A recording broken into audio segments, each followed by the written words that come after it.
Ora, muito bem, comecemos, meus amigos. É bom ver-vos tão tantos. Está mais gente do que ontem, não está, Isabel? Está, mas tenhamos mais gente. Não, claro. Era o Manel Reis. Era o Manel Reis. Era uma sessão. Diz, Isabel. Não estavas a falar comigo? Não. Bom, então está bem, então pronto, então vai. Ora bem, estamos todos muito interessados em que os convidados desta sessão falem e iluminem com o que disserem. Tens que iluminar com o que disseres o panorama da arte contemporânea em Portugal. À minha direita, Cristina Guerra, grande galerista de Lisboa. Depois aquele senhor, eu conheço, é o Jorge Viegas, e é também da APA. Da Exhibit. Também. Ele é o presidente da Associação de Galerias Também. Contemporâneas. Depois, o meu recente amigo Francisco Pereira Coutinho, que eu achava que era outro amigo, portanto fiquei eu, endossei. E o Alexandre Melo, esse sim. Eu ainda sou o mesmo. Tu és o mesmo. Sou. Eu sei. Não, mas isto era uma história pessoal, familiar.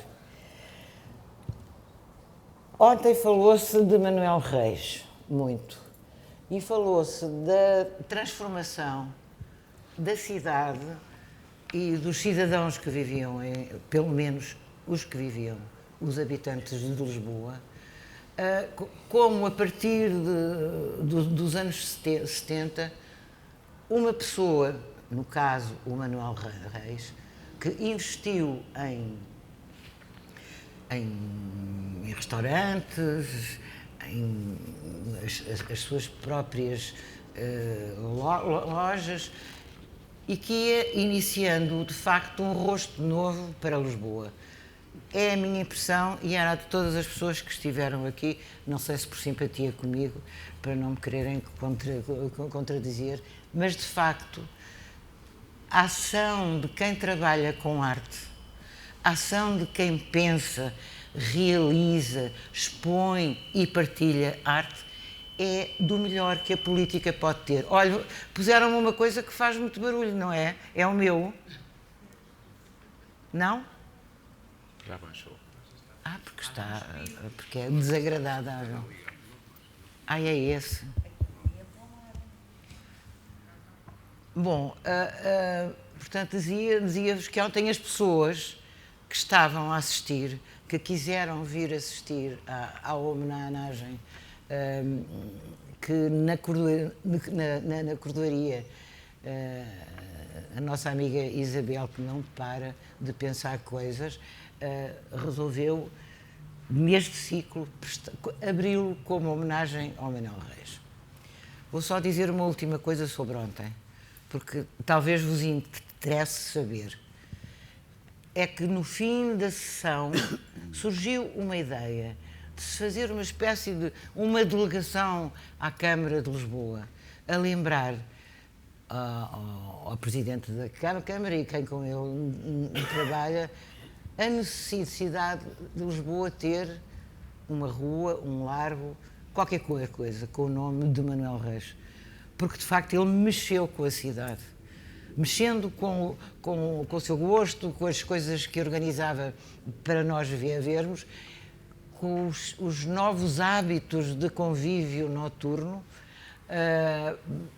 Portanto, merece uma placa, o que for, numa rua que não seja, desculpe-me se está aqui alguém da Amadora, na Amadora, gostaríamos que fosse uma rua central e daquelas zonas que o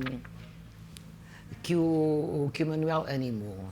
Mas hoje vamos ouvir, sobretudo falar de uma coisa que também foi acontecendo e era uma novidade. Eu lembro-me, no meu tempo, anos 60, quando cheguei a Portugal, a primeira galeria que eu visitei era uma galeria que era ao lado da universidade, que era a 111 do Manuel Brito. E ali comprei a minha primeira obra de arte, a prestações, não é? Porque eu, como estudante universitária, não tinha propriamente meios para pagar a pronto. Ali ficou, que era um desenho da Jane Seymour, de um senhor crítico de arte de Munique chamado Johann Klaus. Eu posso pôr de parte algumas pinturas que tenho e boas, mas aquela menina Seymour, feita pelo Johann Klaus, não sei se não a leve mesmo para... Não, porquê? Não gostas da ideia? Mas é que as pessoas que estão à minha volta não gostam muito daquilo. Mas, Deixo? só haver oportunidade para isso. Então, mas vocês saltem, por amor de Deus, para a conversa. Não, ele diz para lhe deixar o desenho a ele. Em terceiro. Não, eu faço nunca se sabe. Mas lembras-te dessa... Lembras-te dessa exposição? Não me lembro dessa, mas lembro-me de uma edição de prints de artistas da arte pop que esteve à venda por essa altura na 111, onde havia, por exemplo, lembro-me perfeitamente um print do Eduardo Paolozzi, um print do James Rosenquist, que eu até hoje penso, na altura não tinha dinheiro nem para comprar aquilo, nem para comprar nada, mas até hoje eu penso, porque é que... Mas o Brito propunha logo às prestações, eu que odeio pagar o que é que seja. Tá bem, pronto. Não, mas estas pessoas vão-nos, como eu gosto muito de dizer, iluminar a conversa com as suas experiências, com os seus gostos pessoais e com as suas apostas na arte contemporânea portuguesa. Cristina, disse bem? Está bem. Tá bem. Então, eu vou dizer um bocadinho da minha experiência, aquilo está errado, que eu acho que está péssimo. Não chega a isto.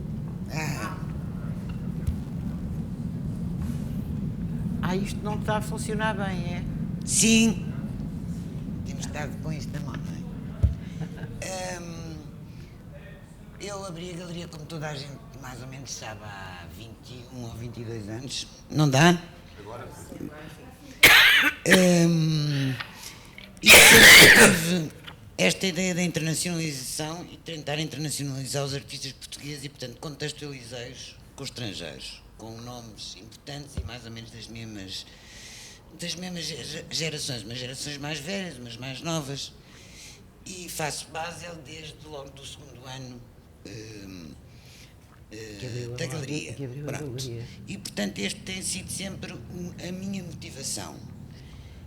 Um grande problema que eu vejo aqui, que não se ouve, um dos grandes problemas que existem em Portugal há muitos anos é o não haver um museu, que eu acho absolutamente inacreditável. E, portanto, hoje em dia, se o Alberto Caetano tem noção de quem é um Ângelo de Sousa ou António Sena ou outros artistas, a maior parte das pessoas não sabe nada, rigorosamente nada. Portanto, nunca houve há um Ministério da Cultura chamado Ministério da Cultura, mas não faz absolutamente nada, rigorosamente nada.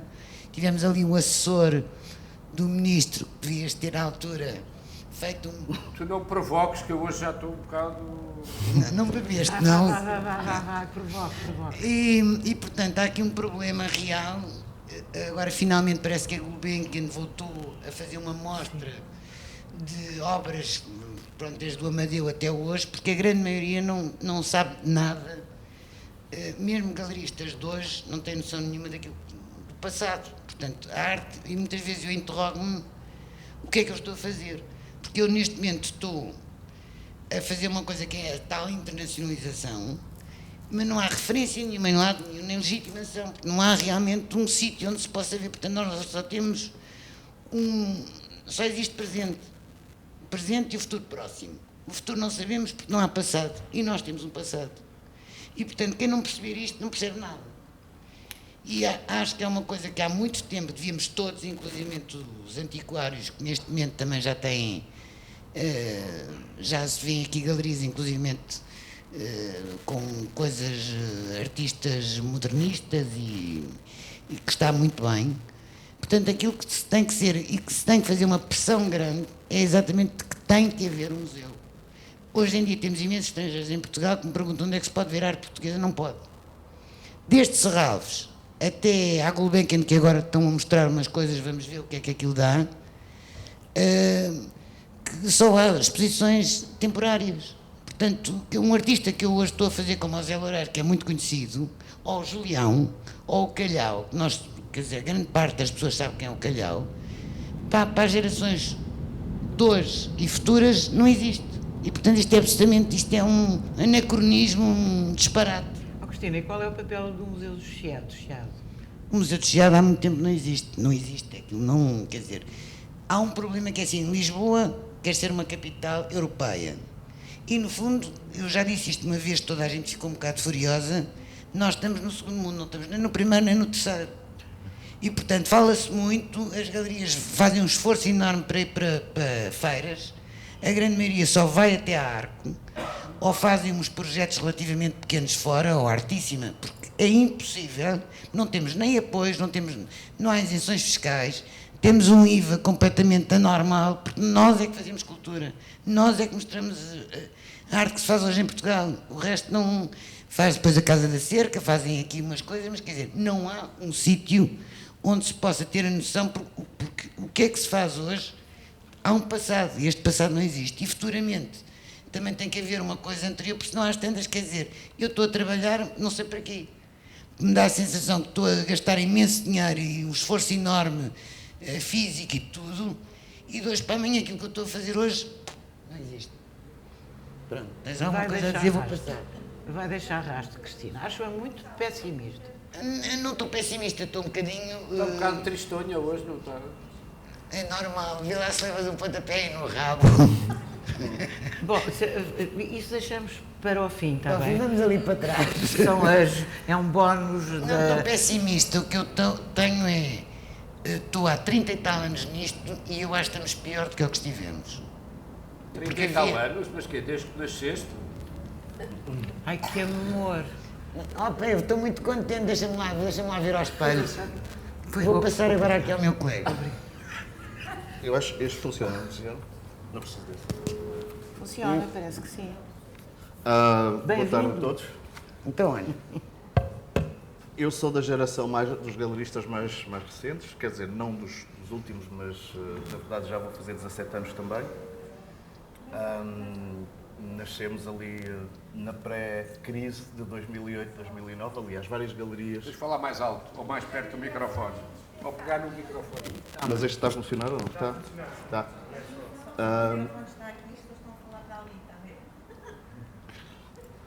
O gelado do presidente. O gelado do presidente.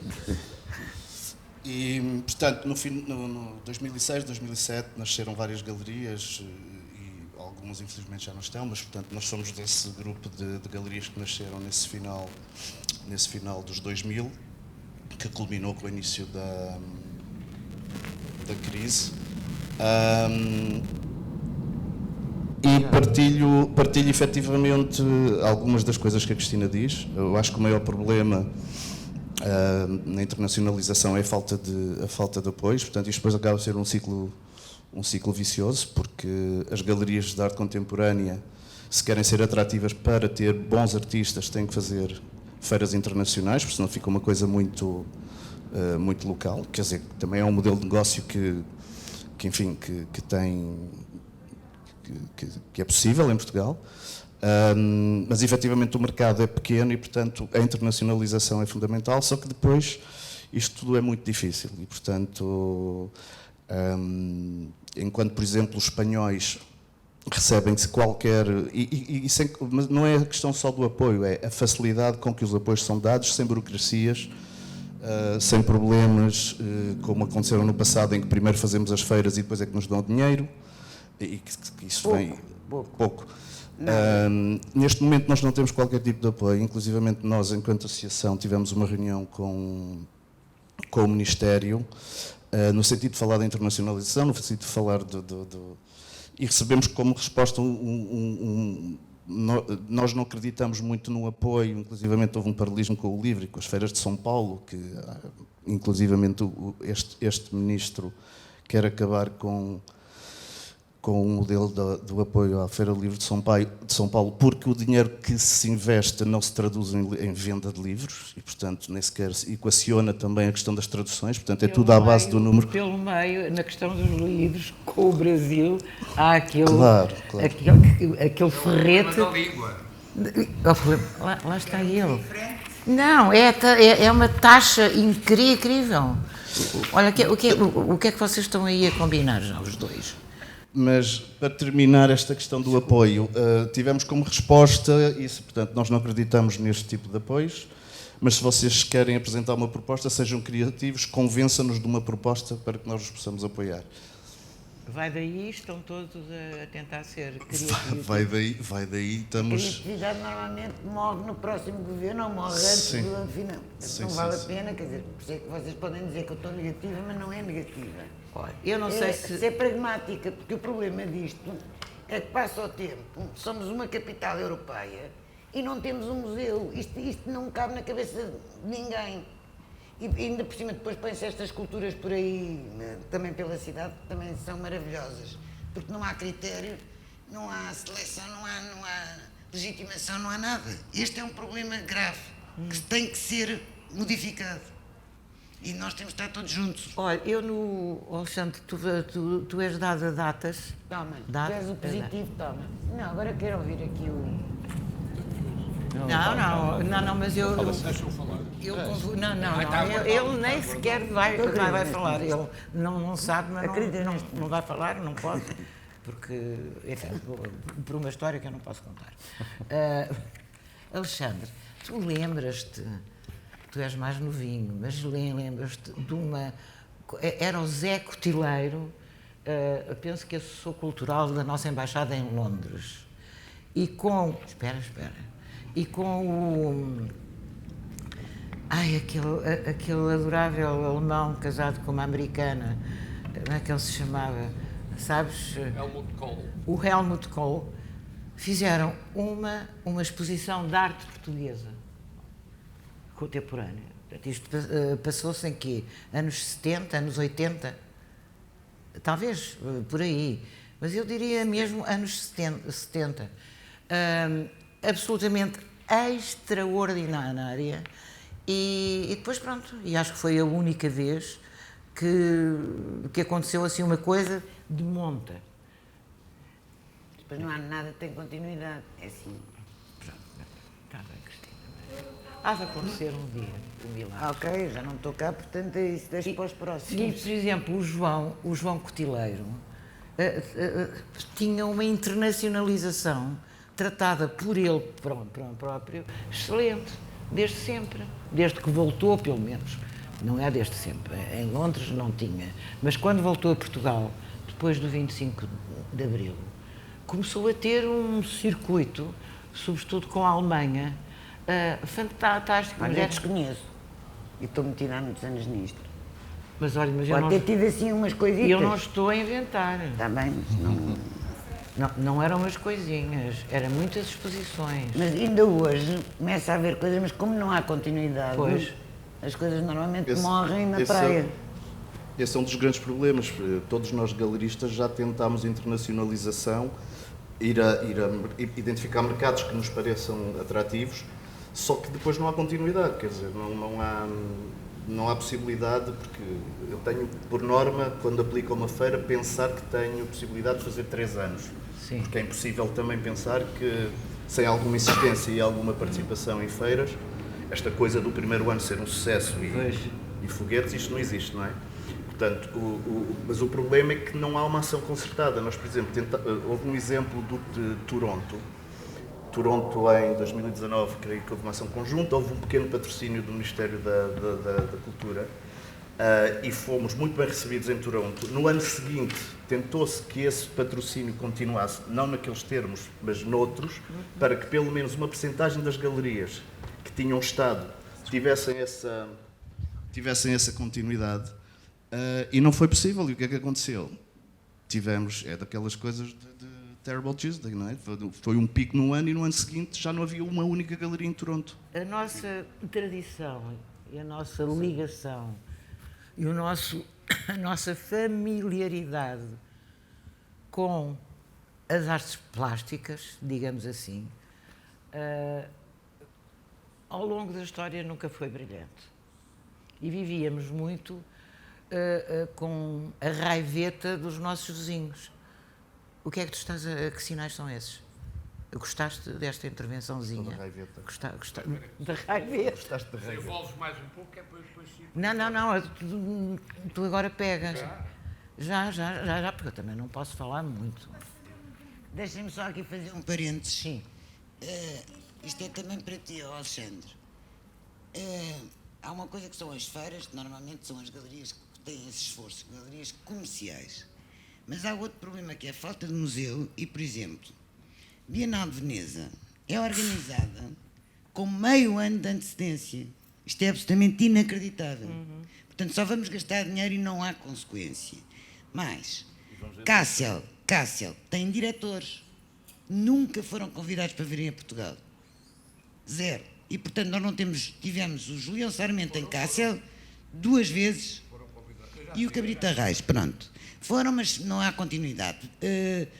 Manifestas, tudo mais, não se convidam, mesmo os diretores da Bienal de Veneza, portanto, aquela parte que normalmente há um convite, que é o caso agora do Adriano Pedrosa, provavelmente, enquanto brasileiro, conhecendo Portugal, é capaz de cá vir e convidar algum português, porque senão não vem. A Maria Corral também o fez, e, portanto, houve 2 portugueses que estiveram no pavilhão de Itália, exatamente com curadoria de uma espanhola, porque o resto nós não existimos. Quando vêm aqui também não podem ver nada, de maneira que há um problema real, que há um esforço enorme que o Julião fê-lo, o Cabrita também o está a fazer, e depois há assim uns fenómenos, mas que depois voltam para trás. Porquê? Porque não há da parte, quer dizer, não há uma ideia de cultura a nível estatal também. Há só um esforço nosso e que, no fundo, acaba por ser um bocadinho... Olha, morrer na praia, não, espero que não morra na praia porque sou uma pessoa resiliente, mas somos todos resilientes, porque senão já tínhamos acabado com isto, estávamos de outra maneira. Não só a resiliência, mas o que vocês fazem só pode ser feito com uma grande entrega, uma grande paixão. Não é... É mesmo maior do que, por exemplo, os editores, que têm, obviamente, a paixão do livro. Ninguém quer que eu... Também é resiliente. Não é resiliência, mas tu... Sim. Em Madrid, normalmente é em janeiro, fica muito caro, porque estão sempre poucos galeristas portugueses, e eu acho que na arte há galeristas espanhóis, mas também há de outros países, e portanto... E eu sempre ouvi dizer que havia uma variedade de portugueses, não? Por acaso, Madrid até a feira que tem mais cota de galerias portuguesas e percebe-se porque, dada a proximidade.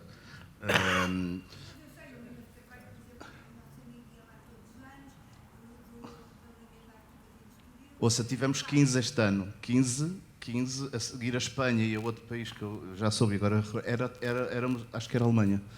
Mas éramos o terceiro país com mais presença.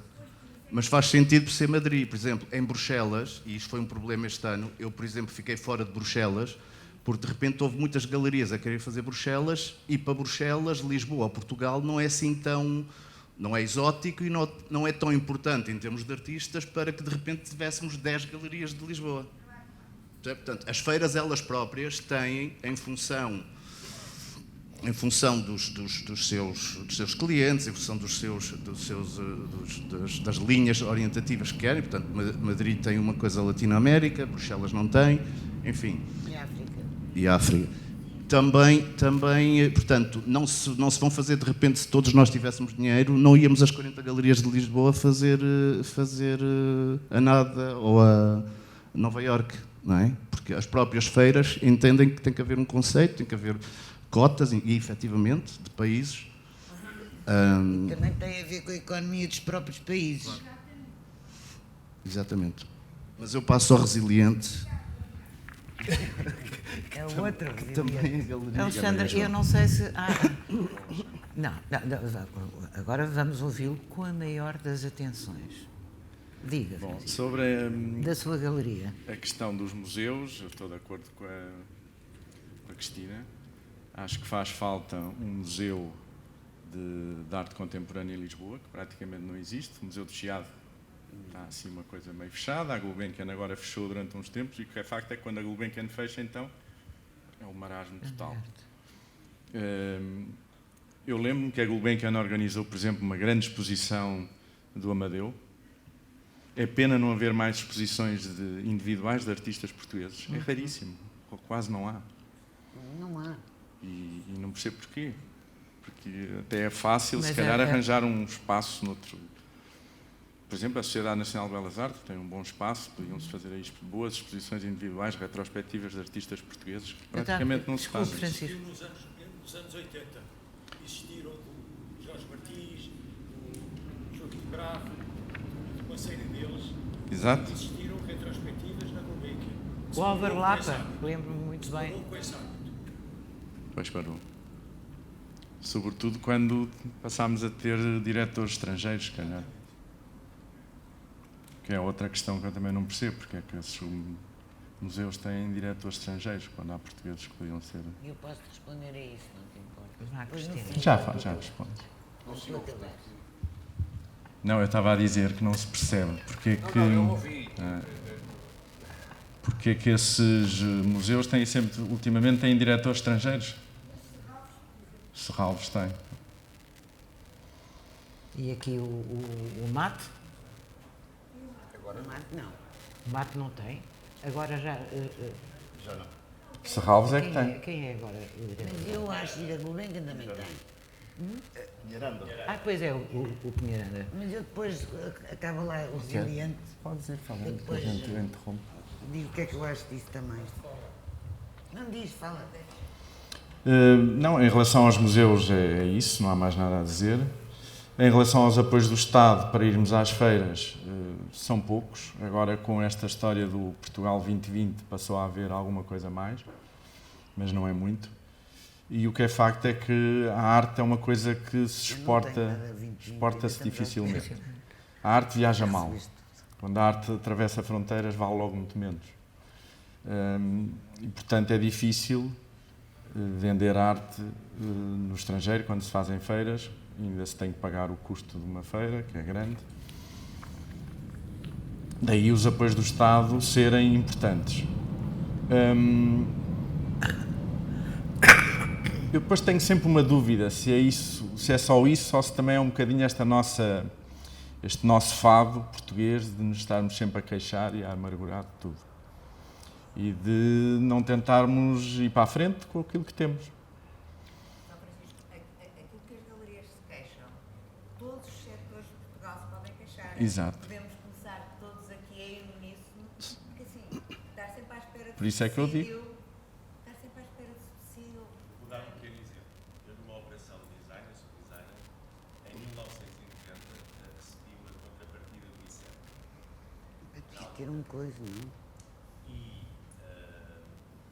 eu lancei um cheque pré-datado, esse foi o acordo. O cheque foi colocado na altura. Depois o dirigente do ICEP disse: mas vocês têm que se habituar a comprar a África, a lança.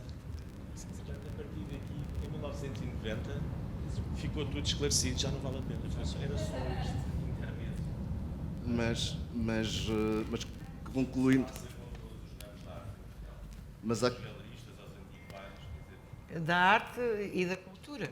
Mas vocês viram o que é que se passou com o Garantir Cultura, não é? O Garantir Cultura foi criado em 20 e 21 para fazer face e estamos... 50 mil euros que ainda não acabamos de receber. ainda não. Reparem que...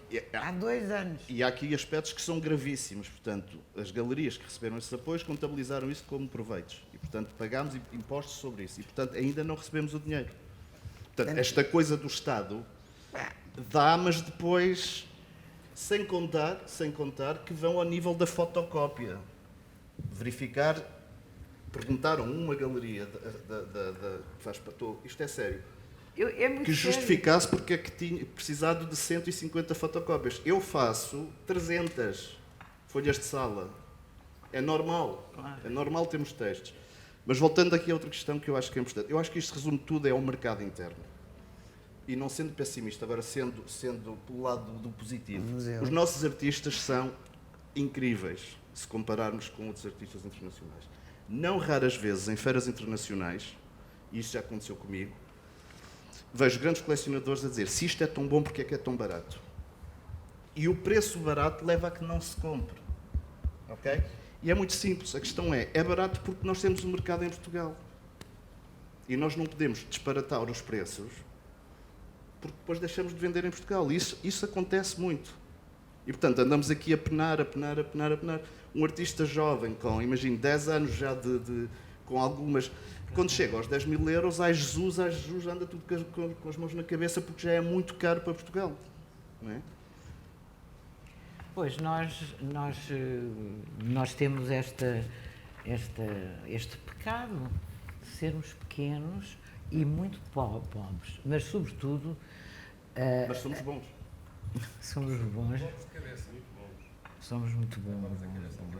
Não, mas sobretudo a cultura, tudo o que tem a ver com cultura, seja do ponto de vista artístico, seja música, seja dança, seja cinema, seja teatro, seja artes plásticas, seja gráficos, a cultura é um pesadelo para os governos.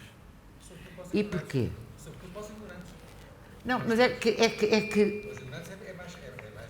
não, mas é porque há uma ignorância quase congénita. Faz a questão de ser ignorantes. Não é bem fazer questão. Não é bem fazer ignorantes. É verdade. Faz a questão de ser ignorantes. Está bem, pronto. O Alexandre está contentíssimo com esta intervenção. Nós tivemos a Presidente da República que nem lia os jornais, e não tinha dúvidas. Já o país nós tivemos. Nunca se enganava, não tinha dúvidas. E foi Primeiro-Ministro, Primeiro-Ministro Segundas e Presidente da República várias vezes. Deixa bem a que nós chegamos. E por aí fora, não é? Agora, os nossos governantes, o Ministro da Cultura, vá lá, a diferença aqui entre o PS e o PSD, agora vou dizer aqui uma coisa, é que o PS é mais perto que o PSD.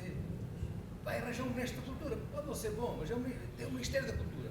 O PSD, como faz questão da não cultura, não digo toda a gente, faz questão de não ter cultura, e portanto tem um secretário de Estado da Cultura. Fazem questão, e portanto não são estratégicos, não são inteligentes, e perdem sempre, muitas vezes, reputação por causa disso, não é? Eu sou mais otimista, por definição, ou por estupidez, ou por ignorância minha.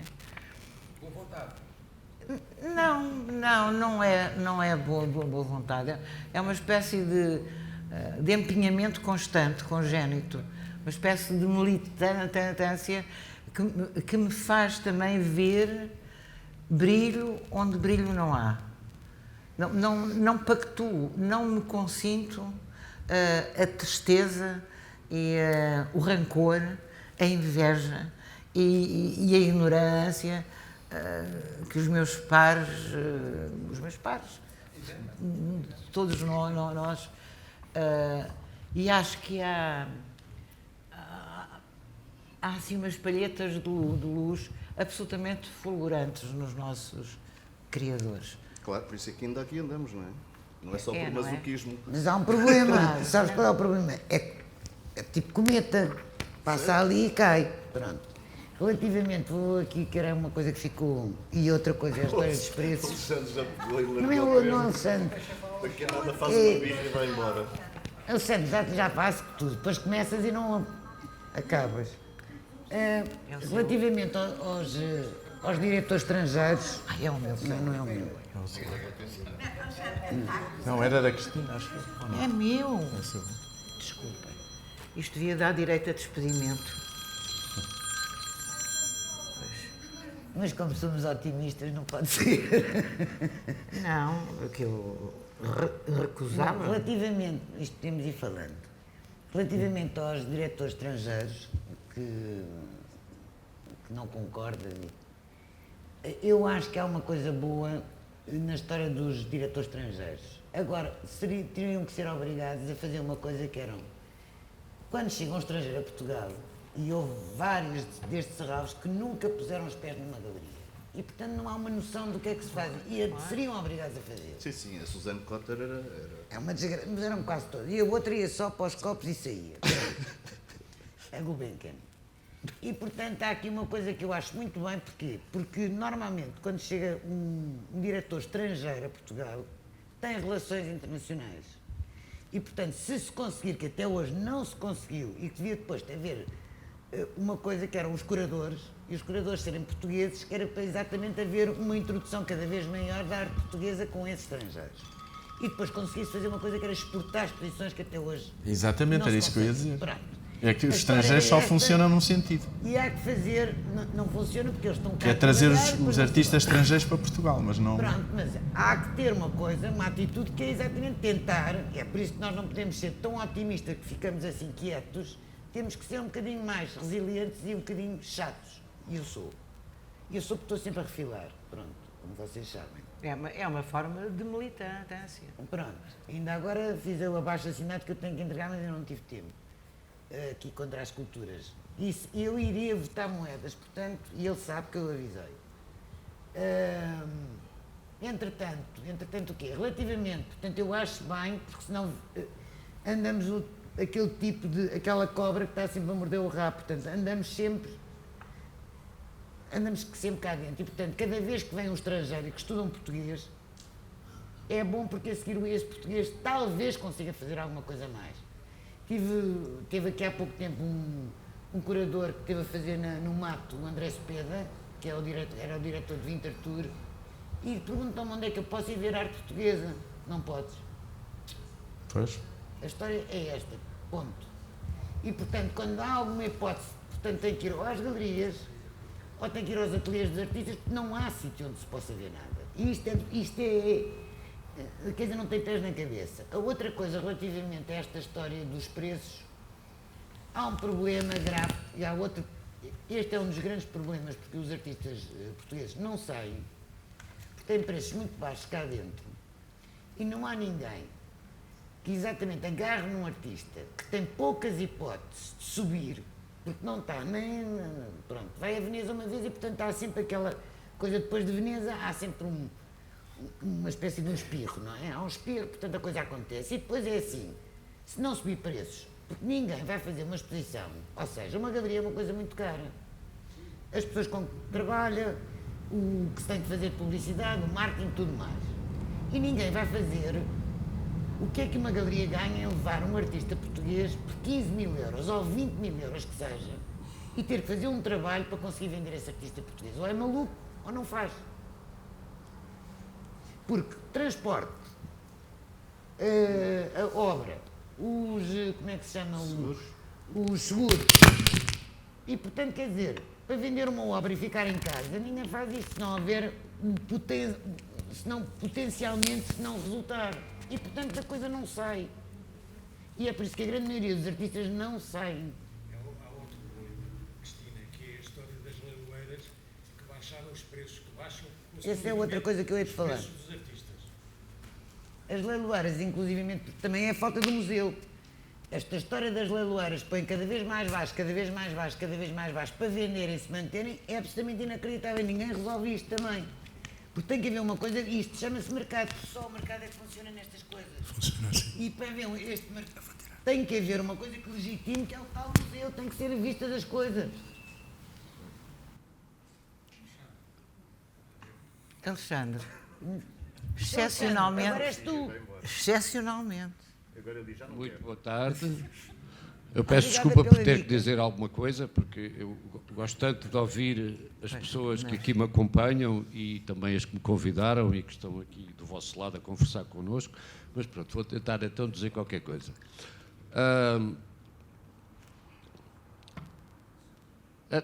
Alguns saberão que a minha formação académica de base é de Economia, licenciatura e mestrado e Sociologia, doutoramento.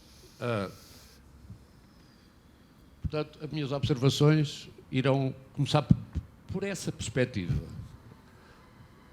Antes disso, queria, no entanto, já que foram aqui feitas algumas homenagens, falar de 2 ou 3 pessoas, ou 4 ou 5 ou 6. Vou falar de 3 galerias. A Galeria 111, que já foi referida, a Galeria São Mamed, onde eu, antes do 25 de Abril, vi, por exemplo, uma exposição do Henri Michaud, com o próprio Henri Michaud, e onde estive quase para ver e vi, antes de inaugurar, uma exposição do Hans Hartung, e a Módulo, que foi onde eu comprei a minha primeira obra de arte, Mário Teixeira da Silva. Poucas pessoas imaginarão que a primeira obra que eu comprei foi um trabalho sobre papel do António Sena, na Módulo. Portanto, ficam estes 3. Essa refere a senhora com muito a propósito. Depois, ainda só nesta fase dos nomes, há 3 grandes coleções de arte do século XX e XXI em Portugal. Uma foi feita pelo Sr. Calouste Gulbenkian e foi blindada em favor de Portugal graças ao gênio jurídico do Azeredo Perdigão, e as outras 2 foram feitas pelo Sr. José Berardo e pelo Sr. João Rendeiro. São estas as 3 únicas grandes coleções de arte do século XX e XXI em Portugal. Têm uma particularidade, são todas feitas por privados, um deles estrangeiro e os outros completamente desprezados, insultados por toda a classe dominante em termos económicos em Portugal, no caso do José Berardo e do João Rendeiro. Portanto, o que é que nós vemos aqui? O problema, e estas coleções foram feitas, uma pelo Sr. Calouste Gulbenkian numa devida altura, já no século XX, e as outras no final do século XX. Portanto, mas porquê? Como é que isto é possível? É muito fácil. Portugal é um país que se caracteriza pelo subdesenvolvimento económico, é certo, mas sobretudo cultural, avassalador. Desde há séculos, as classes dominantes em Portugal, quer do ponto de vista económico e, portanto, político, sempre se caracterizaram por uma ignorância, uma boçalidade e uma ausência de qualquer espécie de interesses culturais absolutamente avassaladores. Isto vale para a aristocracia, desde que existe até hoje, para a grande burguesia, que não era tão grande como isso, mas que seguiu exatamente os mesmos padrões, e as únicas exceções, curiosamente, são os estrangeiros ou novos ricos, como chamavam e chamam ao Berardo e ao João Rendeiro, que eram, precisamente por causa disso, insultados pelos outros. Sendo que o José Berardo também fez a sua carreira e a sua fortuna no estrangeiro, embora tenha depois gasto dinheiro para deixar uma coleção em Portugal. Deixar ou não deixar, em que termos, isso são questões jurídicas que não vêm aqui ao caso. Portanto, o problema é um problema de subdesenvolvimento cultural ancestral, que vem desde... Pensemos numa coisa, Portugal teve séculos de absoluta prosperidade graças ao mercado de escravos levados da África para a América do Sul. Quantas obras de arte é que ficaram em Portugal em consequência da fortuna colossal que a família real e os aristocratas receberam desse comércio abominável? Nada. Onde é que estão os Rubens? Onde é que estão as obras-primas do século XVI, do século XVII, do século XVIII? O que é que os reis compraram? A burguesia portuguesa, pior ainda, nós assistimos a uma coisa que é, em Portugal, a classe empresarial funciona da mesma maneira que os sindicatos. Nós ouvimos os representantes das classes empresariais a falar na televisão, falam como os dirigentes sindicais, pedir dinheiro ao governo. Aliás, não é por acaso que um dos grandes líderes das associações empresariais começou por ser líder de comissões de trabalhadores, o António Saraiva. O discurso é o mesmo. E quando eu penso nisso, o que é que a classe poderosa, o que é que os ricos e os super ricos de Portugal fazem ou fizeram durante o século XX?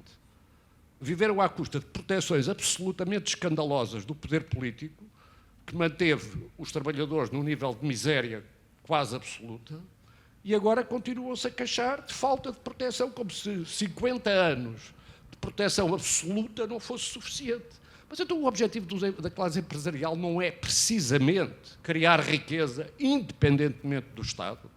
Portanto, este é que é o problema estrutural.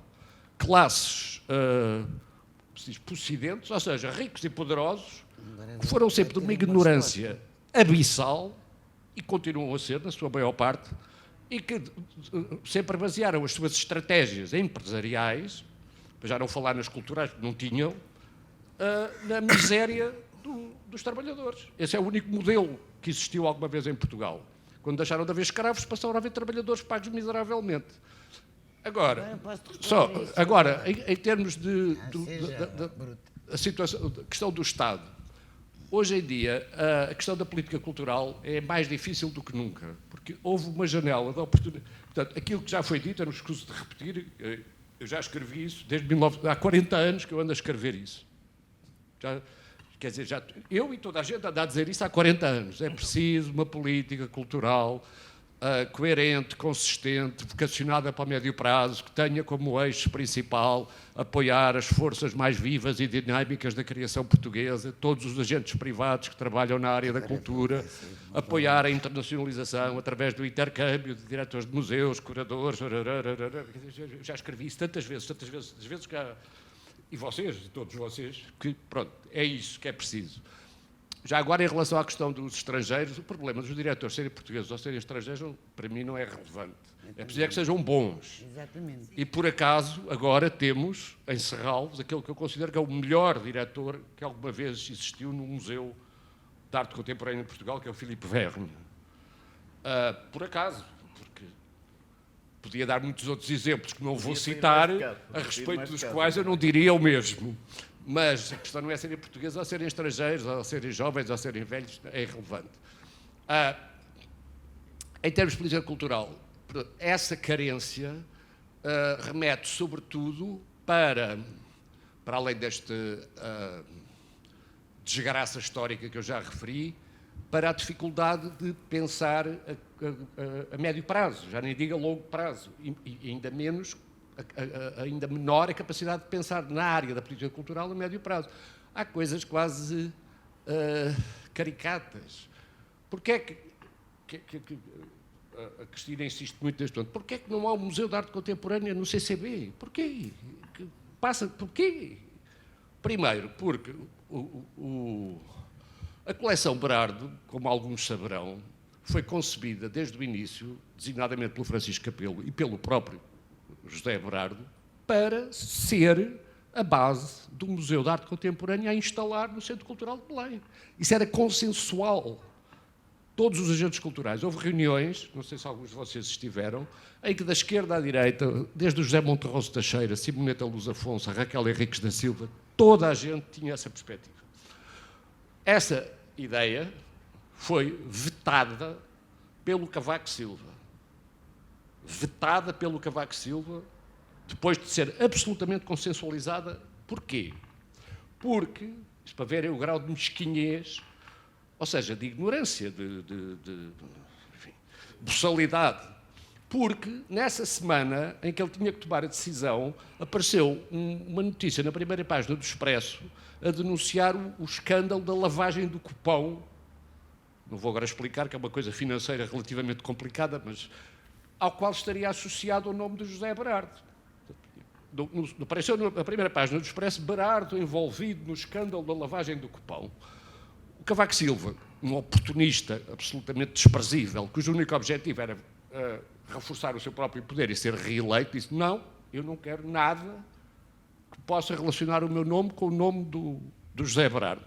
Por isso, foi vetada a intenção originária da criação da coleção Berardo, que era ir naturalmente para o CCB, para ser a base do Museu de Arte Contemporânea em Portugal. Alexandre, mas o mais estranho é que depois da figura desprezível... A seguir, eu não vou dar os exemplos todos, só vou dar aqueles que eu sei. Eu sei. Manuel Maria Carrilho uma das ideias mais óbvias que ele tinha, aliás, era óbvia para toda a gente, não era preciso ser nenhum gênio, era: vamos fazer um Museu de Arte Contemporânea no Centro Cultural de Belém. Isto para não estar só a tirar culpas para um partido ou para o outro. Porquê é que isso não foi possível?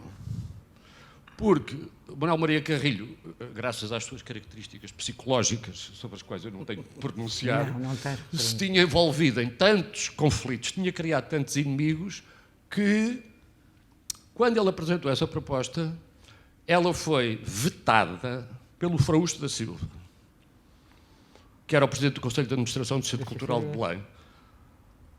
E o Frausto da Silva, como alguns saberão, se não sabem ficam a saber, tem um peso, ou tinha, dentro do Partido Socialista, que não era irrelevante. E não dava jeito, ou era quase impossível, em termos políticos, naquela altura, ao Manuel Maria Carrilho abrir uma nova fonte de guerra no interior do Partido Socialista contra o Frausto da Silva. Portanto, inclusive, Manuel Maria Carrilho chegou a anunciar a instalação do Museu de Arte Contemporânea no Centro Cultural de Belém, num discurso público. Mas o Frausto da Silva vetou, e ele não tinha condições políticas, ou já estava suficientemente queimado para não poder abrir mais uma guerra. Depois disso, as histórias vão continuando e continuando e continuando. Agora há esta possibilidade de uma solução jurídica que ainda não está completamente aprovada, mas ao menos pode-se louvar a desenvoltura do novo ministro, que disse: não, isso está arrumado, vai ser assim e assim. Agora, se os tribunais aceitam ou não aceitam, já é outro problema, mas ele fez o que tinha a fazer. Mas, mais uma vez, qual é que é essa coleção? É a coleção do José Berardo e do João Rendeiro. Porque as outras coleções públicas que em Portugal não existe nenhuma coleção pública digna desse nome. O caso do Museu do Chiado, eu moro em frente, é uma coisa até embaraçosa. É o único quarteirão desocupado do Chiado, que eu saiba. Portanto, tudo prospera à volta, só aquele quarteirão é que por alguma razão foi abandonado. Pronto, está bem. Eu até costumava ir lá almoçar, mas agora nem sequer já tem o serviço de cafetaria, portanto já nem para ir lá almoçar ou comer uma sanduíche dá. É um caso estranho, realmente, que tem a ver com a estrutura orgânica do Ministério da Cultura e do Instituto Português dos Museus, que é uma coisa muito mais complicada. Mas coleções públicas não há, nunca houve. A coleção de Serralves, infelizmente, nem sequer é uma coleção. Portanto, foi feita por fragmentos. Uma altura comprou-se uma coisa com uns critérios, depois compraram outras coisas com outros critérios, depois compraram outras coisas com outros critérios. Portanto, tem obras boas. Eu diria que pode ter artistas estrangeiros, pode ter para aí 20 ou 30 obras boas. Artistas portugueses terá para aí no máximo 200 obras boas, de alguns artistas, principalmente das décadas de 60 e depois de alguns da década de 80. Como coleção não existe, tem pés na cabeça. Portanto, as coleções que temos são a da Gulbenkian para o século XX português e as do Berardo e do João Rendeiro para o final do século XX e o início, a viragem do século XX para o século XXI. Agora, ainda em relação ao problema da internacionalização e das políticas culturais para a internacionalização, este é um momento muito difícil. Eu próprio, aquilo que eu sempre defendi em termos de políticas culturais para a internacionalização, designadamente dos anos 80 e 90, correspondia a uma janela de oportunidade que agora fechou, que era a janela de oportunidade das periferias europeias. As periferias europeias. Vamos descobrir a Europa do Sul, a Europa do Leste, a Europa do Norte. E houve várias vagas nacionais, começando pela transvanguarda italiana, os novos pintores alemães, a nova escultura alemã, a nova fotografia alemã, os novos escultores ingleses. Os artistas começaram a vir do norte da Europa, com apoios massivos do Estado, do caso da Noruega, da Suécia, da Dinamarca, que é uma coisa... mantém-se até hoje. Exatamente. Estónia, Letónia, depois veio o leste, com a queda das ditaduras impostas pela Rússia, veio o leste, uma vaga de artistas, e artistas magníficos do leste, tão magníficos como os portugueses. Portanto, essa janela de oportunidade, que é uma periferia europeia com uma situação especial por causa das suas relações com isto e com aquilo, fechou. Porque hoje em dia o problema é o problema da globalização, é o problema de repensar toda a história do colonialismo e toda a criação artística e cultural no mundo, numa escala muito maior. Não há sítio, por mais voltas que se dê, para promover, quer dizer, a lança portuguesa não tem sítio para ser posta. Quer dizer, onde é que nós vamos pôr a lança portuguesa quando ainda nem sequer lidamos com a monstruosidade do colonialismo assente na escravatura, que é uma parte estrutural da história portuguesa? Quer dizer, vamos vender a bandeira portuguesa a quem? Portanto, essa foi uma oportunidade que houve na década de 80 e 90 e agora não há. Por isso, de facto, isso cria até uma responsabilidade maior para nós, porque esse trabalho, que já não pode ser feito em termos de propaganda nacional, tem que ser feito através de uma conjugação de esforços entre os artistas, os galeristas, todas as pessoas envolvidas e o governo, como parceiro e, numa perspectiva que eu sempre defendi, mas que agora ainda defendo mais profundamente, não é possível fazer promoções com base na bandeira nacional, com base numa identidade nacionalista. É preciso apoiar os artistas, os galeristas, os críticos, um a um. Tu tens hipótese de fazer isto. Está bem, fazemos aqui um acordo, toma lá dinheiro, faz. Tu tens hipótese de fazer aquilo. Está bem, fazemos um acordo, toma lá, faz. Porque essa coisa da bandeira nacional é impossível, até é contraproducente hoje em dia, principalmente dada a história portuguesa, que é uma história de não só miserável, como assente no colonialismo e na escravatura. Portanto, tem que ser, é preciso apoiar. Eu uso sempre uma expressão, também já há 40 anos, que é fazer corpo com os artistas e os agentes mais dinâmicos da cena artística e cultural. Obrigado. Muito bem, superaste-te. Tive aqui muito tempo para... A pensar, eu aqui só quero ir fazer uma pontuaçãozinha. Não, eu vou-te explicar. Esta história dos operários, coitadinhos, isso já foi há muitos anos. Hoje há um problema que é assim, a nossa economia não anda para a frente. A nossa economia não anda para a frente. A nossa economia não anda para a frente porque depende das empresas. E nós pagamos ao Estado para o Estado não ter nada. Zero. Ou seja, agora tu pões a carapuça se quiseres, pronto. Portanto, estamos em polos opostos. Sim, basta, mas o problema é muito fácil cortar as gorduras do Estado. Embora nunca nenhum governo o fez, mas é muito fácil, basta... Olhas para mim e vês bem que ele me vai cortando Eu também. É assim, cortar as gorduras do Estado é muito fácil. Basta destruir o Serviço Nacional de Saúde e destruir o Serviço de Ensino Público. Não custa nada. Despedes metade dos professores, enfermeiros e médicos e podes baixar os impostos para metade. É tão simples como isto. É aritmética. Há outras formas de baixar os impostos para metade. Há outras formas. São quais? Há outras formas e as formas não é isso. Para mim, as empresas é que criam empregos e desenvolvimento. Não é que nós pagamos, desculpa lá, quer dizer, eu quero desenvolver aquilo que eu faço, eu não tenho que estar a entregar dinheiro ao Estado para não fazer nada. Não há escolas, não há hospitais, não há nada. Neste momento nós não temos nada. Há outras maneiras. Quais são? Onde é que cortar? Nós estamos na política, não é para aí que eu vim, senão... Eu acho que as gorduras existem. São quais? Não sei, não lhe vou dizer aqui quais são, não lhe vou elencar, mas eu acredito que elas existam e que possam ser cortadas. E são quais? É porque, pelos vistos, o Passos Coelho também não as encontrou, o Cavaco Silva também não as encontrou, pelo contrário, foi responsável pelo maior aumento de sempre do número de funcionários públicos e de despesas com funcionários públicos, que foi a única maneira de ele assegurar a reeleição. Portanto, onde é que estão as gorduras? Ele está a fazer exatamente o Partido Socialista agora. Não vale a pena. As gorduras é a racionalização. Nós não funcionamos racionalmente e funcionamos em pulgares e não estruturamos as coisas. Esse aqui é o grande... É o problema de fundo, que é do Estado, que é do privado. É o fim ou ainda voltamos à arte, Maria João? É isso.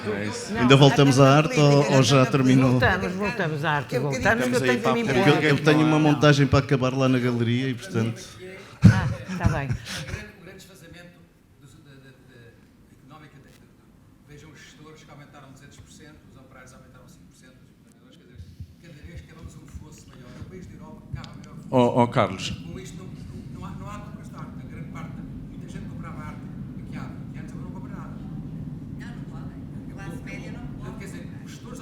classe média foi rebentada por anos de governo.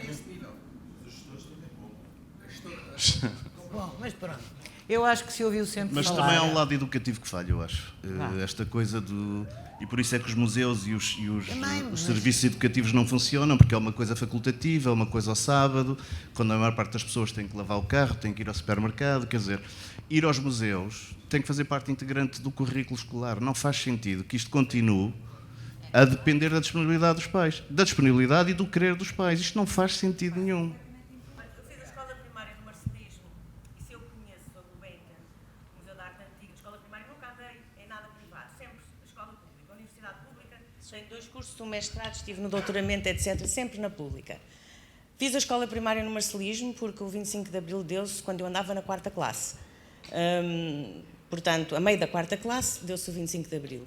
Se eu conheço a Gulbenkian, a coleção Lalique, por exemplo, que diziam que era as joias, pronto, uma criança com 9 anos gosta de joias, não é? Ou de 8 ou 7. Se eu conheço a Gulbenkian, o Museu de Arte Antiga, o antigo Museu de Arte Popular, que já não existe, onde é que eu fui mais, quando era criança? Pelo menos esse, eu já não me lembro quais foram os outros museus. Eu tinha esses passeios na escola pública. Hoje em dia não existe. Não, eu ao Jardim Zoológico acho que não fui, mas fui a esses sítios todos. Mas já tratava o leão por tu, não é? Pronto. Eu fui a esses sítios todos, e infelizmente, hoje em dia eu vejo que as crianças têm passeios porque têm, não é? Mas não são a esses sítios. Eu acho que também é importante. E se eu vi coisas egípcias quando era criança, não é? Se eu vi coisas egípcias e se eu vi arte antiga e se eu vi todas e a coleção Lalique e aqueles quadros todos, tive sorte, porque também foi... Falta isso. Estamos de acordo. É muito costume em nós queixarmos e temos razão, temos razão. E eu, a partir de um certo momento, massa-me a conversa. Porquê? Porque acho que as pessoas são tão radicais a aniquilar completamente a sociedade onde vivem, remetendo para o Estado, culpas da ignorância do Estado, remetendo para os empresários, porque a gente fala do Estado, mas a ignorância absurda dos grandes empresários portugueses, do ponto de vista cultural, é inacreditável. E dos governantes também. Mas esses estão... Portanto, é melhor... Realmente é melhor não. O português é inculto. Ponto final. Pronto, a grande maioria é inculto. Agora, quer dizer, não venham os empresários, os não sei quantos, não. As pessoas são por dizer que se diz, normalmente, desculpe, que o Estado e os governantes são... Mas eu não tinha acabado há pouco. Não tinha? Não. Então Sendo positivo. Esta questão da educação e de fazer parte dos currículos escolares, isto pode e deve criar hábitos de consumo na arte contemporânea. Muitas pessoas... Vamos lá ver, eu tenho vários amigos que são consultores IT, que são, enfim, e que ganham bastante e fazem aquisições caras de coisas que para mim não fazem qualquer sentido. Não é? Portanto, o dinheiro existe. Não, mas o dinheiro existe. Portanto, o contacto com a possibilidade de é que não existe. Mas coisas de arte ou noutras? Não, noutras, notas de água, enfim, estamos a falar de coisas deste género. E, portanto, são pessoas que não criaram hábitos de ver, não criaram hábitos de vir a uma feira, não criaram... Ok? Não se pode amar o que não se conhece. Claro que não. Não se pode amar o que não se conhece. Posso dizer uma coisa, antes de mim, só por causa dessa questão da educação e do ensino e da articulação entre a cultura e o ensino, é tão antiga, por exemplo, para dar uma pessoa de outra área, de outra geração, a Emília Nadal tem estudos sobre isso, militância sobre isso há décadas, quer dizer, não é há 50 anos, deve ser há décadas. Há 1000, está tudo explicado. No caso dela é há 1000. Como é que se faz a articulação entre os programas, os currículos do ensino e as instituições... O Zé Lima queixa-se imenso que as escolas de São João da Madeira não vão lá. O Zé Lima queixa-se imenso que as escolas de São João da Madeira e dali daquela zona não vão ao... E a questão é, se nós acharmos para aquela população daquela região que trabalha maioritariamente em fábricas, que faz horários, enfim... Que é uma das regiões mais dinâmicas do país. Pá, no sábado, a última coisa que lhes passa pela cabeça é levar as criancinhas a ver a coleção Zé Lima. Vão desculpar, não é possível. Os homens têm uma carga horária durante a semana e as mulheres, quer dizer, e depois no sábado vão cumprir uma função que deveria ser do Estado e que devia ser da educação.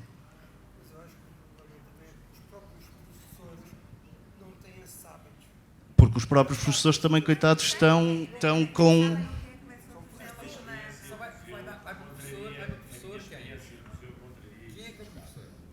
Lisboa. Sim, a Fundação EDP tem um serviço ao visitante, especialmente um serviço educativo, onde centenas de escolas do país visitam o museu. Já há, por iniciativa das instituições, há, na EDP, no CCB, Serralves, têm programas de educação magníficos. Não há um programa do Ministério da Educação. Podíamos comparar o tamanho do serviço educativo do Mate com o tamanho do serviço educativo de São João da Madeira, por exemplo. E é a realidade do país. Quer dizer, claro, é isso. Aí não podes... Olha, eu trabalhei uns anos, não na RTP. Onde é que se arranjam 4 pessoas para ir para tudo? Ainda mais que estão em greve agora, não? Posso contar uma história? Eu trabalhei alguns anos, não na, mas para a RTP, que era uma empresa pública, forte, consistente, e as sucessivas administrações iam-se comportando sucessivamente cada vez pior. Do ponto de vista do interesse do cultural. O cultural. O que é o cultural? O que é politicamente o cultural? O que é economicamente o cultural? Bom, e isto atingiu o culmo quando, há muitos anos, eu despedi-me por causa disto. Fui chamada à administração da RTP por um problema que era fácil de explicar. A porta do gabinete estava aberta, portanto, a antecâmara da secretária da administração, e ouvia-se a discussão dos administradores da RTP. E eu ouço isto. Cheira-me aqui a cultura, deve ser a Seixas. E eu achei aquilo tão insultuoso que escrevi, antes de entrar, o meu pedido de demissão. Disse: Sr. Doutor, é para lhe poupar odores que lhe não são caros, mas olha que lhe fazia bem. Não tive reunião nenhuma. Pois, não sei o quê, aqui é uma maneira de dizer. Eu disse: pois está bem, mas foi dito de uma maneira que eu não gostei. Porque, da mesma maneira de dizer. Exatamente, porque representa, é insultuosa, e eu não admito isso. Não em mim, mas no campo onde eu gosto de militar, quando posso. Eu nasci em Moçambique e não tive educação nenhuma museológica. Não havia assim umas coisas. A Rodésia tinha um museu de arte africana bastante bom, a Rodésia daquele tempo, e a África do Sul também tinha umas coisas comparadas com o que não havia em Moçambique, eu achava radiosas. Mas tive uns pais muito inteligentes, além de serem uns pais adoráveis, porque o que é que eles fizeram? Havia no sítio onde eu vivia uma riqueza que, quando eu viesse viver para a metrópole, ou para os Estados Unidos, ou para a França, morria, que era estudar, mas estudar arte africana. E eu vivia à procura de sítios onde eu sabia que, por exemplo, os macondes, que ainda estavam a trabalhar em máscaras maravilhosas, enfim, uma série de coisas. E nunca me afastei, quer nas artes plásticas, nomeadamente e quase exclusivamente na escultura, quer na música. Eu acho que isso foi uma espécie de vacina anti-Covid. Não é Covid, era a estupidez, a ignorância, se quiserem, o desinteresse dos governantes portugueses e do povo português em geral. E eu vinha vacinar nada, porque eu tinha visto o belo criado por mão humana. Desculpa, isto parece uma coisa infantil, e é seguramente uma coisa infantil, mas foi extraordinariamente importante para eu chegar à pintura alemã, espanhola, portuguesa, americana, e estava sempre a ver se via vestígios das minhas matrizes, que os havia.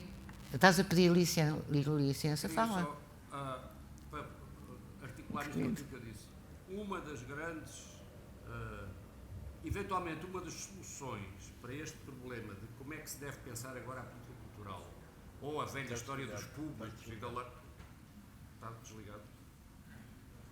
Isso não tem botão. Bom, falo mais alto.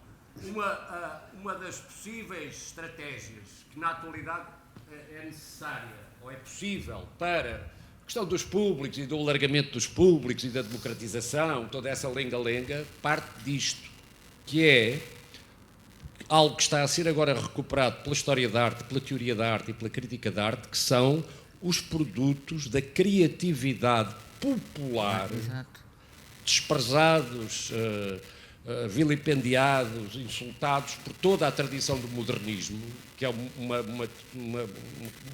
produto teórico quer dizer, inqualificável, que deturpou toda a percepção do belo ao longo do século XX, e isso pode ser um aspecto muito importante, as obras feitas pelas mulheres, pelas populações desprezadas, pelos pobres, pelos autodidatas.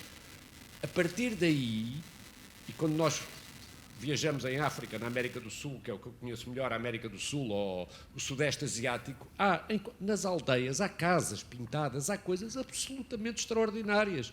E esta monstruosa tradição modernista do século XX ignorou e desprezou tudo isso. E isso é uma maneira de, como disseste, foi a partir daí que havia coisas tão belas que as pessoas fazem.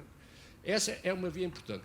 Outra coisa, para não pensarem que eu digo mal da iniciativa privada, vou já aqui fazer homenagem a mais dois, para além do José Berardo e do João Rendeiro, a mais dois atuais, que estão para toda a gente ver, que é o trabalho que, por exemplo, estão a fazer o Armando Cabral e o Armando Martins, que são pessoas que vêm do imobiliário, do investimento pesado e da finança, e que estão a fazer, juntamente com outros, António Cachola, outros, mas aqui está dois exemplos de que, portanto, não é tudo mau, pelo contrário, depende das pessoas, e é preciso apostar em quem quer fazer alguma coisa. Então, apostar obrigado. E convocar as pessoas. E apoiar, e fazer, as pessoas, por exemplo, falando em televisão, a televisão é um meio fantástico e perigosíssimo.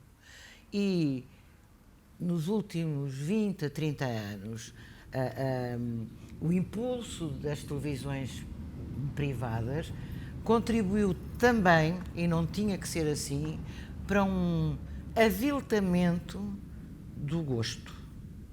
Mas, olhando-se, quem mencionou isto foi a Maria de Lourdes Pintacilco, que um dia disse: Maria João, você viu aquele primeiro, a grande série, o Big Brother? Disse: Maria de Lourdes, por amor de Deus, mas é muito importante. Veja pelo menos um episódio, um programa, e vai ver como fica a conhecer o povo a que pertence. E de facto foi chocante, porque eu tive o azar, ainda por cima estava com a minha mãe já muito velhinha, e foi uma coisa horrível, obscena. Sobretudo porque era participada por avós, tios, pais, orgulhosos dos filhos, netos, sobrinhos, que estavam a fazer aquelas maravilhosas cenas. Bom, mas eu não gosto de... É só uma parte do povo, pelo amor de Deus. Aquilo não é toda a gente assim. Eu sei. Nem a maioria. Eu sei. Mas As pessoas também têm o potencial. É preciso pois têm. falar e mostrar-lhes outras coisas. Sim, quer dizer, existe Não é o tudo, nosso mas mercado. aquilo, graças a Deus, não é a maioria. Eu também acho que não. E gosto, eu não consigo deixar de gostar de ser portuguesa. Eu se calhar é por ser tão portuguesa que sou tão chata. Não, mas não é nada chata. Eu não me calo. Gosto das nossas contradições. Acho que faz muito bem, porque sofre na pele. Sofre na pele Não sou e na pele, cabeça. Sou uma apaixonada. Sim. Mas acho um bocado inadmissível que à minha volta é uma espécie.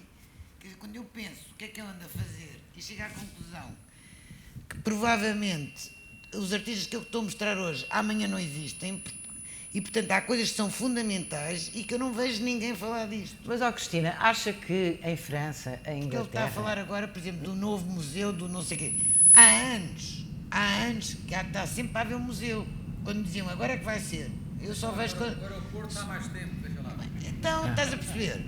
A história de não sei quantos com a bitola, não sei o quê.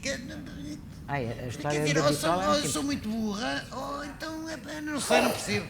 Somos um país muito idiosincrático. Somos. E a história de sermos pequeninos e pobrezinhos, isto é uma ideia há muito tempo, mas somos muito malucos. A Holanda é mais pequena, a Bélgica é mais pequena e, no entanto, funciona. Eu sei que estão não sei onde. Epá, nós estamos aqui. Olha, eu não Estamos sei aqui se a e somos Bélgica capazes, mas funciona melhor que nós. É um sítio que eu conheço muito bem e onde ouço muitas vezes queixas de belgas sobre o país em que vivem, muito parecidas com as nossas. Eu sei. Nós tivemos o cuidado de mandar os nossos judeus para a Holanda. É verdade. Para criarem o sistema financeiro internacional. É verdade. Foi um golpe de gênio É verdade. da coroa portuguesa. Parece que foi o maior desastre de Portugal. Segundo alguns historiadores, é o maior desastre de Portugal. Foi Eu acho que foi expulsão dos dos grandes judeus. desastres. E E depois a seguir foram os jesuítas. Não, É esse, é Alcácer Civil, é as conquistas de Ai, Dom que Luís, chatos é que uma a vocês outra. são. É uma buçalidade estrutural da classe dominante em Portugal. Portugal nunca mais comprou. Historicamente, Portugal mais comprou. A partir dos judeus. foram os judeus para a Holanda, a seguir foram os jesuítas. Tudo. Os judeus foram para a Holanda. Houve um judeu português. Na Turquia. Os 6 fundadores de Nova Iorque. Seixas, Manhattan. antepassado meu. Ai, ainda bem que estás a falar. Então eram 2 irmãos, Vai ser Baione. os Seixas. A sinagoga de Baione é fundada por portugueses. A sinagoga de Baione, Deus estive lá. Bom, eu acho que nós temos razões, se quisermos, para ir, e não é para criticar os Vou dizer outros. mais, Espanha só também tem o que tem, porque teve um rei, foi o Carlos V do norte, da Flandres, não é? Porque se calhar também era tão miserável como nós, culturalmente. A propósito, foi hoje entregue o Um prémio, museu enorme como tens, É a verdade. quem é que deves? mas foi hoje entregue o prémio Carlos V, não sei se viram, a um português. E que teve um discurso fantástico, o Guterres. O António Guterres. Foi hoje, não foi ontem, ou foi ontem? Foi? E é o prémio Carlos V. E eu acho que a Espanha, a Inquisição, foi aterradora em Portugal e em Espanha. Mas a nós, e depois o reinado de um rei que eu gosto imenso, que é Dom Pedro II, um rei espanhol, a Filipe, eu disse Pedro? Filipe. Não, Filipe. Mas